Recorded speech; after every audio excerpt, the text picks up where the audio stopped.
Hello everyone and welcome to today's webinar. My name is Laura Borja. And my name is Wendy Gotthelf. And today we are going to be giving you a quick introduction to the home buying process as well as the loan approval process. So let's get started. When you begin to decide whether to continue renting or become a homeowner, some of the decisions are about money and some of the decisions are not. The first thing related to the financial aspect of purchasing a home is to really make sure that your financial house is in order. What I mean by that is take a look at your debt. Make sure that your credit cards and any other loans you have are paid down as much as possible. This will help increase your buying power. Review your credit report if you have the chance for accuracy. Make sure if there's anything that is reporting incorrectly or any inaccuracies, it will help you down the line to have those errors corrected. Related to savings and money, if you don't already have a savings account, maybe start a new savings account and put away a little bit each time you have a paycheck to begin accumulating for a potential down payment. Monthly cost comparisons. You want to be sure when you're comparing your lease payment versus a proposed mortgage payment not to be too simplistic with the comparison and only compare, one monthly cost to the other. You want to be sure to look at the potential tax benefits you may have from owning a home, and also look at the potential for equity in a home. That's just like having money in the bank. It's just in the real estate bank. When you're looking of some of the issues not related to your financial house, you may want to look at the benefits of owning your own home related to living in someone else's home. Do you want the flexibility to make changes to your home without asking someone else for permission? Do you want to paint a wall because the color of the house is not to your liking? Do you want to hang something that would require, making holes in the wall? These are just the simple things that are eliminated when owning your own home, but they add to the pleasures of your day-to-day living. Do you want the stability of knowing you can live in your home as long as you make your payments? So in that aspect, you don't have anybody else's financial situations like your landlord that could change moment to moment, impacting your life and where you live. You don't want to be bound to lease expirations, month-to-month lease notices, etc., so on. When you own your own home, you can live there knowing that as long as you keep up with your payments, it is your own. Another thing that a lot of people think about when deciding whether they're ready to purchase or not is whether it is the perfect time to do so. And the reality is that there is no such thing as a perfect time. However, there are some things that you would want to look at, as Wendy says. Right now, housing prices are still very competitive. There has been some increase in the market, but pricing is still very competitive. Interest rates have increased a little bit in the last few months. However, they still remain at a lower point than historical highs, of course. You also have to take into consideration your specific goals. Are you planning on returning to school instead of working full time? Maybe that is not the best time to take on additional financial responsibility. Do you have a big expense coming up that you're going to need to pay for? Maybe college for a child or a wedding for a child. Those are the kind of things that you need to take into consideration as far as the timing portion of it and whether or not you should be taking on additional debt. But please keep in mind that one size does not fit all. The overall process of deciding whether or not you should purchase a home, as well as your approval process, is very individual and therefore needs to be discussed directly with you as opposed to just applying broad categories and guidelines. Okay. So when you do make the decision to move forward, you've taken some of the steps that Laura has mentioned. You can start to look at all the different options available to you in a loan when you buy a home. You have different loan type options, and these are just a few. You can choose a fixed rate loan. In a fixed rate loan, your principal and interest portion of your payment and the interest rate will remain the same throughout the term of the loan. In an adjustable rate loan, it will do exactly what it says. After a specified period of time, the rate and the payments can adjust. With your length of time of loan, you can choose the length of the loan, 30 years, 15 years, 10 years. Those terms are really related to the fixed rate option. However, in the adjustable rate loan category, there are also different terms available to consider. So we haven't listed all of the options, but we just wanted to give you an idea that with each type of loan, you do have term options. You also have down payment options when considering types of loans.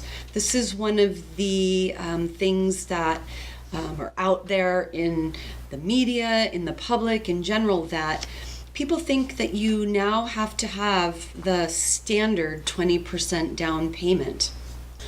Fortunately, when it comes to the size of your down payment, you really have choices. And there are a growing number of today's buyers that are putting down less than 20%. You can put down as low as 3%, all the way up to the 20% down payment as far as the minimum required down payments. When you do decide to put down less than 20%, or this is how your finances will dictate your purchase in a home, you will be required to have mortgage insurance. There are 3 different options for mortgage insurance. One is called a single premium, which would require that you pay the full premium up front through your mortgage. There is lender paid mortgage insurance, which works in the same way related to paying the full premium up front, but we as the lender would pay this premium on your behalf. There's also monthly mortgage insurance.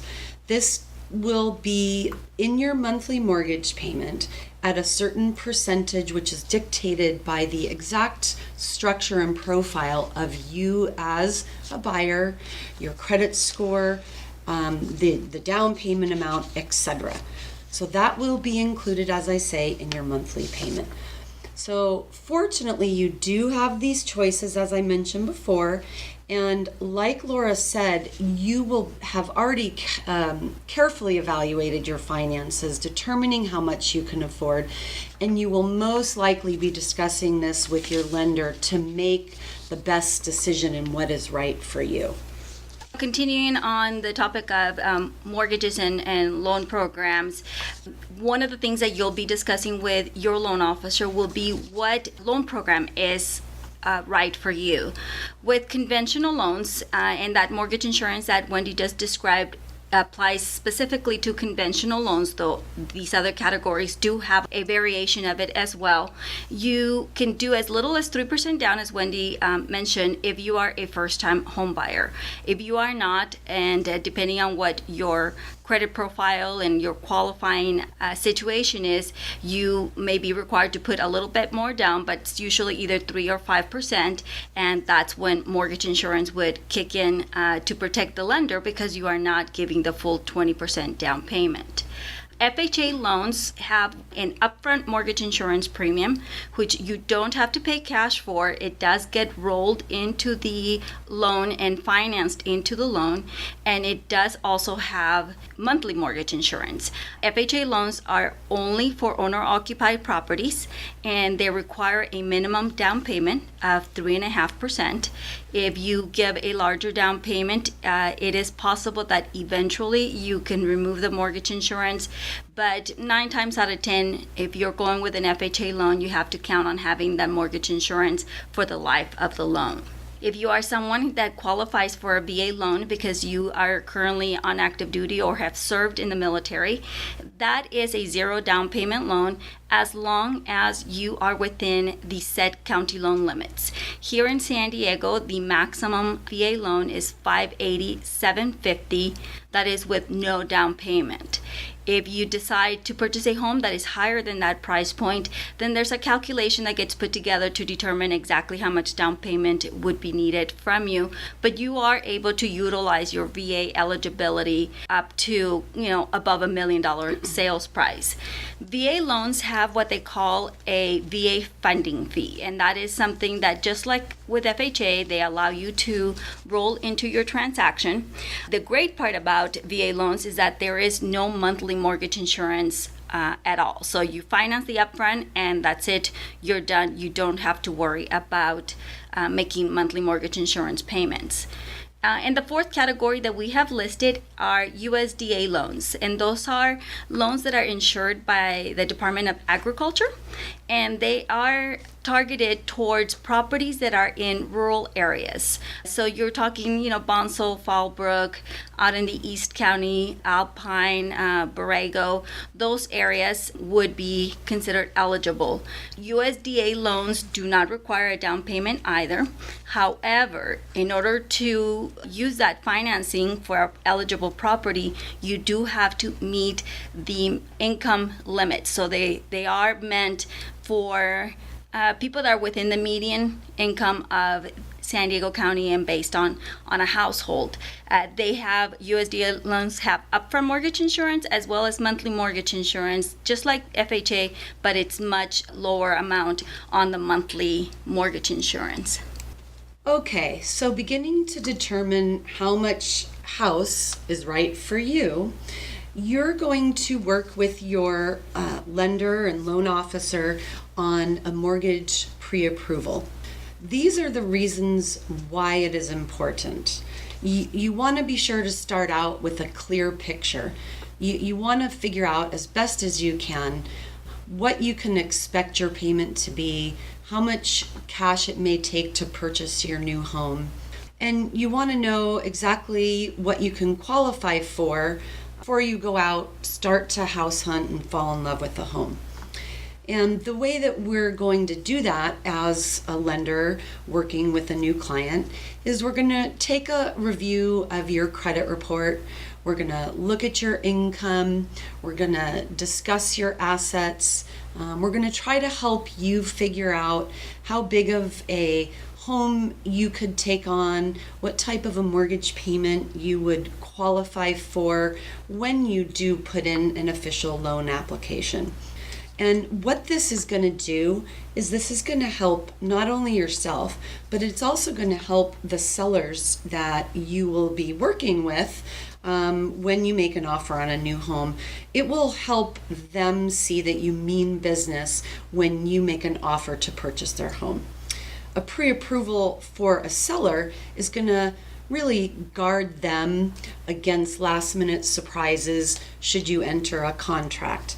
And what I mean by that is it makes them feel a little more comfortable that the likelihood of falling out of escrow late in the process, cause you as a buyer causing any delays because of qualification issues on your loan, it somewhat eliminates some of the risk for the seller. Being approved can also show the seller that you're really not just a looky-loo walking around, houses to see what's going on in the market, that you really are just a serious buyer, maybe wanting to purchase their home. Okay, so let's say that you've gone through the pre-approval process, or maybe you're in the middle of going through the pre-approval process. There are a few do's and don'ts that you want to keep in mind. When it comes to your credit, please do continue to make all of your payments on time. Missing a payment can affect your credit score, and because we do monitor your credit, if your credit score drops, that might kick your loan approval right out of the picture. Also, don't make any large purchases. Again, because of the credit monitoring, we know what is on your credit report. And if you go out and buy yourself a car or maybe even a refrigerator for your new home, you now will have to qualify with that additional debt. And depending on your situation, that might mean that you no longer qualify for the home that you're trying to purchase. In the same kind of idea is don't open any new accounts, whether big or small, because opening up a new account probably meant somebody looked into your credit, and inquiries can affect your credit scores. Just like closing accounts or paying off accounts can affect your credit score. So keep the status quo, make your payments, and don't make any other changes. When it comes to employment, you need to make sure that you try to not change employers during the process. The employer that you are approved with needs to be the employer that you're working for on the day of closing. And the employment does get verified those 2 times as part of the loan approval as well as on the day of closing. So if you have changed jobs and forgot to tell us, well, guess what? Your loan is not closing, or at least not on that day, because we're going to have to go back and re-verify your employment and document your new income. So if you get a big job offer that you just can't pass up, please make sure that you discuss that with your loan officer prior to making a change. When it comes to assets, something that Wendy had talked about is maybe starting one account to have all of your down payment into. And that is because all funds that are part of the transaction have to be paper trailed. Not only that, but we do look through your asset statements, and all deposits have to be documented as well. So your paychecks are usually direct deposited, so that's not any big deal, but anything else that is deposited has to be documented and has to be from what is considered to be an acceptable source for down payment. So not all money can be used for down payment. So make sure that, again, if you have money coming in, that you check with your loan officer before you go and deposit it. Also, transferring between accounts, funds between accounts, can create a lot of paperwork for you because everything has to be paper trailed. If you're thinking that you maybe are 4 or 6 months out from purchasing your home, go ahead and combine all of your accounts. If you have 10 accounts with a little bit of money in each, just combine them all now and let the money sit there. And I say that because when you get approved, we will ask for the 2 most recent bank statements. Any money that is being moved around from account to account will have to be documented.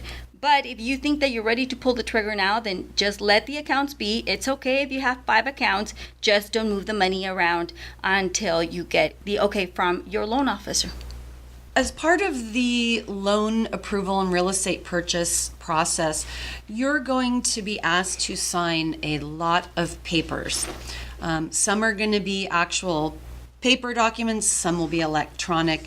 This is just a brief overview of some of the common documents that you'll be asked to sign. And we think it's really important to be informed and understand exactly what you may be signing. So one of the first ones that you're going to see in the beginning of the process is, the contract or the purchase contract. And this is simply the document between yourself and the seller that will reflect the terms of your purchase. Purchase price, close of escrow date, anything else related to the purchase. The second one is your initial loan disclosures. This is a very big stack of papers, if you will, which is provided by us, the lender, once you open your loan, and it contains all the information that is required by law to be provided to you. So this will have federal disclosures, state disclosures, and disclosures specific to your lender. One of the most important documents in this set of loan disclosures is called the loan estimate. This loan estimate will show all of the estimate of settlement charges and any loan costs that have been prepared for you so that you can get an idea upfront of total funds you'll need for closing, funds perhaps that maybe a seller may be paying on your behalf. Maybe that's something you negotiated in your contract. So the loan estimate is going to relay all of that information to you so you can prepare. towards the closing part of your real estate purchase, we as a lender are going to provide to you a closing disclosure. The closing disclosure is going to show the total amounts to be paid at closing. This is going to be the finalized version of the loan estimate that we just talked about.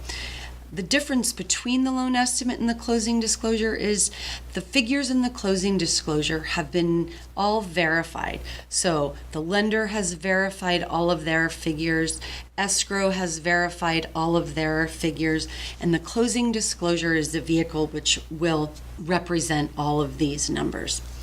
The note is the document from us as the lender, which details all the terms of the loan you have taken out. So this means the loan amount, the interest rate, the term of the loan, etc. The deed is the document which is going to be recorded, and this will show the collateral, which is your home, and this will tell the world the house is yours. As a follow-up to this webinar, we're going to forward to you a bigger glossary of terms that will cover many different documents and terms that you will encounter during the real estate process. We hope that will be a little more helpful to you and get you more acquainted with more terms.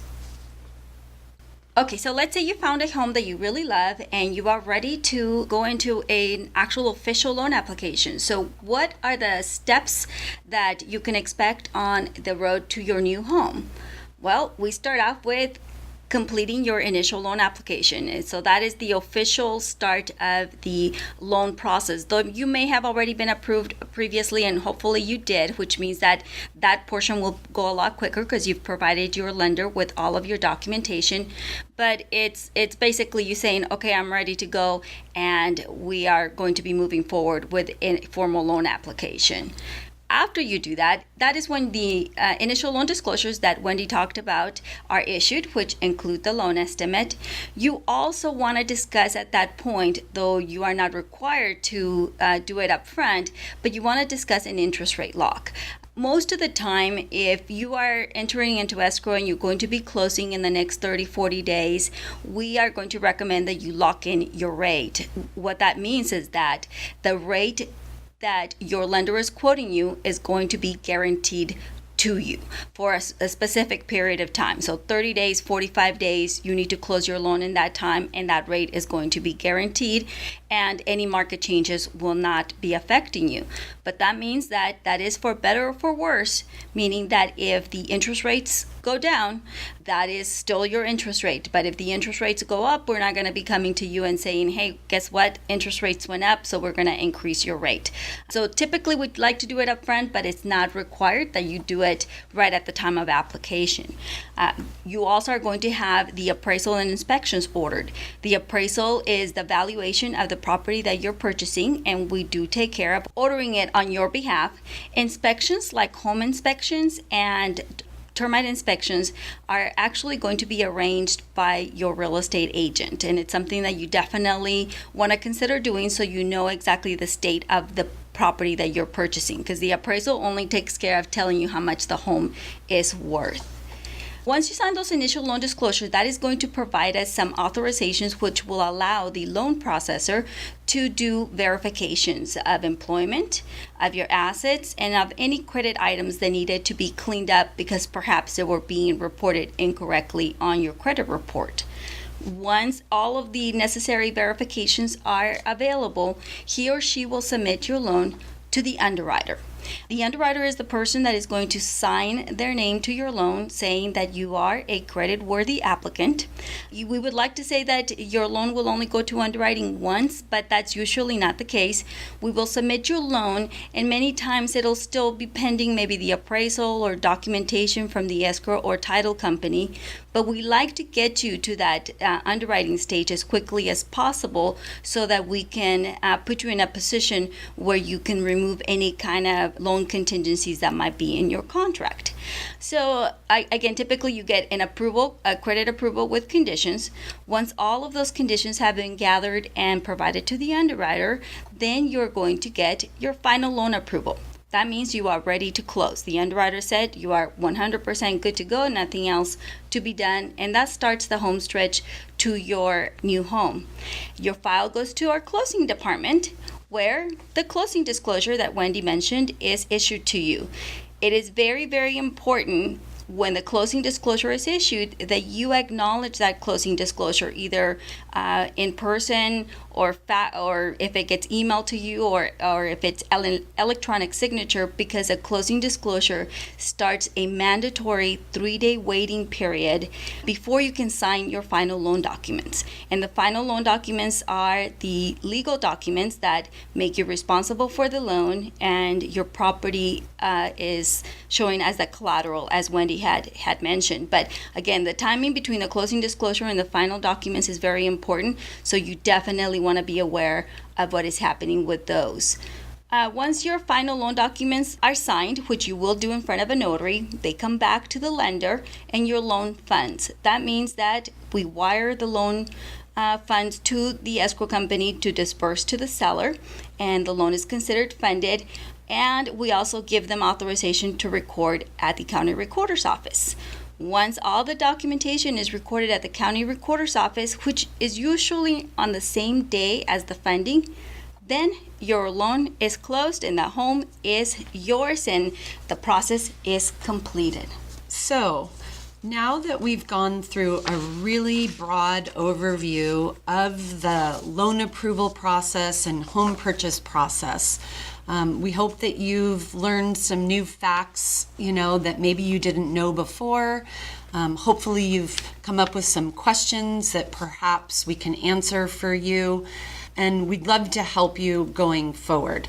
We are going to have some upcoming webinars that will take some pieces of this process and dissect them a little further in detail so that you can further educate yourself and really, really be prepared to move forward. And we do hope that you've learned some new things about what to expect in the process, and maybe you've even come up with some more questions that we'd be happy to answer for you to further educate you and help you move closer to becoming home buyers.